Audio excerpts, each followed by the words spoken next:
Jonas ଅଧ୍ୟାୟ 1। ଅମିତୟଙ୍କ ପୁତ୍ର ଜୋନାସଙ୍କ ନିକଟରେ ସଦାପ୍ରଭୁଙ୍କର ଏହି ବାକ୍ୟ ଉପସ୍ଥିତ ହେଲା।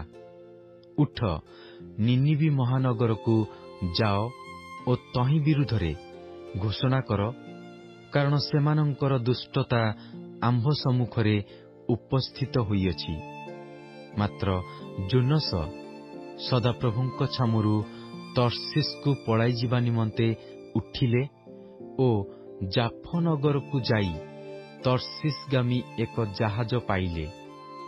ତେଣୁ ସେ ତହିଁର ଭଡ଼ା ଦେଇ ସଦାପ୍ରଭୁଙ୍କ ଛାମୁରୁ ତର୍ଷିସକୁ ସେମାନଙ୍କ ସଙ୍ଗେ ଯିବା ନିମନ୍ତେ ସେହି ଜାହାଜରେ ଚଢ଼ିଲେ। ମାତ୍ର ସଦାପ୍ରଭୁ ସମୁଦ୍ରକୁ ପ୍ରଚଣ୍ଡ ବାୟୁ ପ୍ରେରଣ କଲେ। ତହିଁରେ ସମୁଦ୍ରରେ ଏପରି ପ୍ରବଳ ତୋଫାନ ହେଲା ଯେ ଜାହାଜ ଭାଙ୍ଗିଯିବା ପରି ହେଲା। ସେତେବେଳେ ନାବିକମାନେ ଭୀତ ହୋଇ ପ୍ରତ୍ୟେକ ଲୋକ ଆପଣା ଆପଣା ଦେବତା ନିକଟରେ ପ୍ରାର୍ଥନା କଲେ। ପୁଣି ସେମାନେ ଜାହାଜକୁ ହାଲୁକା କରିବା ପାଇଁ ତନ୍ମଧ୍ୟସ୍ଥ ଦ୍ରବ୍ୟାଦି ସମୁଦ୍ରରେ ପକାଇଦେଲେ। ମାତ୍ର ଜୋନାସ ଜାହାଜର ଅନ୍ତରସ୍ଥ ଭାଗକୁ ଯାଇଥିଲେ, ଆଉ ଶୟନ କରି ଘୋର ନିଦ୍ରାରେ ମଗ୍ନ ହୋଇଥିଲେ। ତହିଁରେ ଜାହାଜର ଅଧ୍ୟକ୍ଷ ତାଙ୍କ ନିକଟକୁ ଆସି କହିଲା, ହେ ନିଦ୍ରାଳୁ, କଣ କରୁଅଛ? ଉଠ, ତୁମ୍ଭ ପରମେଶ୍ୱରଙ୍କ ନିକଟରେ ପ୍ରାର୍ଥନା କର।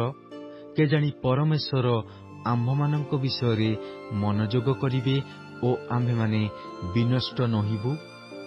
ପୁଣି ନାବିକମାନେ ପ୍ରତ୍ୟେକେ ଆପଣା ଆପଣା ସଙ୍ଗୀକୁ କହିଲେ, କାହା ହେତୁରୁ ଏହି ଅମଙ୍ଗଳ ଆମ୍ଭମାନଙ୍କ ପ୍ରତି ଘଟୁଅଛି, ଏହା ଜାଣିବା ନିମନ୍ତେ ଆସ, ଆମ୍ଭେମାନେ ଗୁଲିବାଣ୍ଟ କରୁ। ତହୁଁ ସେମାନେ ଗୁଲିବାଣ୍ଟ କରନ୍ତେ ଜୋନାସଙ୍କ ନାମରେ ଗୁଲି ଉଠିଲା। ସେତେବେଳେ ସେମାନେ ତାଙ୍କୁ କହିଲେ, କାହା ହେତୁରୁ ଏହି ଅମଙ୍ଗଳ ଆମ୍ଭମାନଙ୍କ ପ୍ରତି ଘଟିଅଛି, ତାହା ଆମ୍ଭମାନଙ୍କୁ କୁହ। ତୁମ୍ଭେ କେଉଁ ବ୍ୟବସାୟୀ ଓ କେଉଁଠାରୁ ଆସିଅଛ? ତୁମ୍ଭର କେଉଁ ଦେଶ ଓ ତୁମ୍ଭେ କେଉଁ ଗୋଷ୍ଠୀର ଲୋକ? ତହିଁରେ ସେ ସେମାନଙ୍କୁ କହିଲେ, ମୁଁ ଜଣେ ଏବ୍ରୀୟ। ପୁଣି ଯେ ସମୁଦ୍ର ଓ ଶୁଷ୍କ ଭୂମିର ସୃଷ୍ଟି କରିଅଛନ୍ତି, ସେହି ସ୍ୱର୍ଗସ୍ଥ ପରମେଶ୍ୱର ସଦାପ୍ରଭୁଙ୍କୁ ମୁଁ ଭୟ କରେ।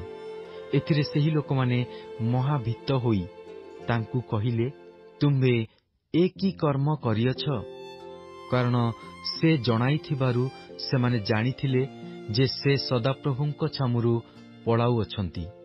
ସେତେବେଳେ ସେମାନେ ତାଙ୍କୁ କହିଲେ, ସମୁଦ୍ର ଯେପରି ଆମ୍ଭମାନଙ୍କ ପ୍ରତି ସୁସ୍ଥିର ହେବ, ଏଥିପାଇଁ ଆମ୍ଭେମାନେ ତୁମ୍ଭ ପ୍ରତି କଣ କରିବା? କାରଣ ସମୁଦ୍ର ବେଳକୁ ବେଳ ପ୍ରଚଣ୍ଡ ହୋଇ ଉଠିଲା। ତହିଁରେ ସେ ସେମାନଙ୍କୁ କହିଲେ, ମୋତେ ଧରି ସମୁଦ୍ରରେ ପକାଇ ଦିଅ। ତହିଁରେ ସମୁଦ୍ର ତୁମ୍ଭମାନଙ୍କ ପ୍ରତି ସୁସ୍ଥିର ହେବ।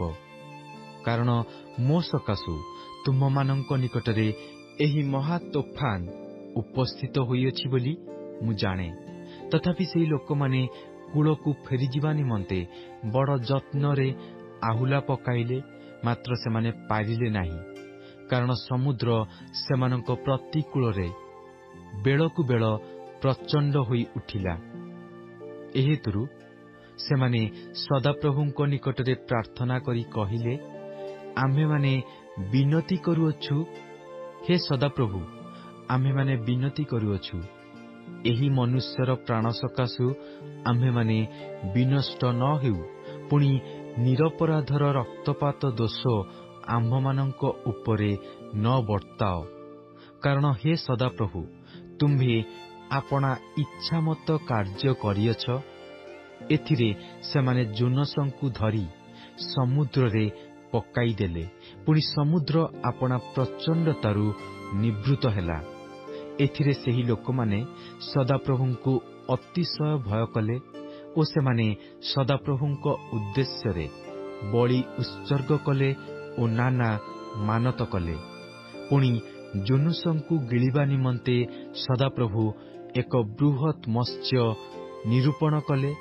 ପୁଣି ଜୋନାସ ସେହି ମତ୍ସ୍ୟ ଉଦରରେ 3 ଦିନ ଓ 3 ରାତ୍ର ରହିଲେ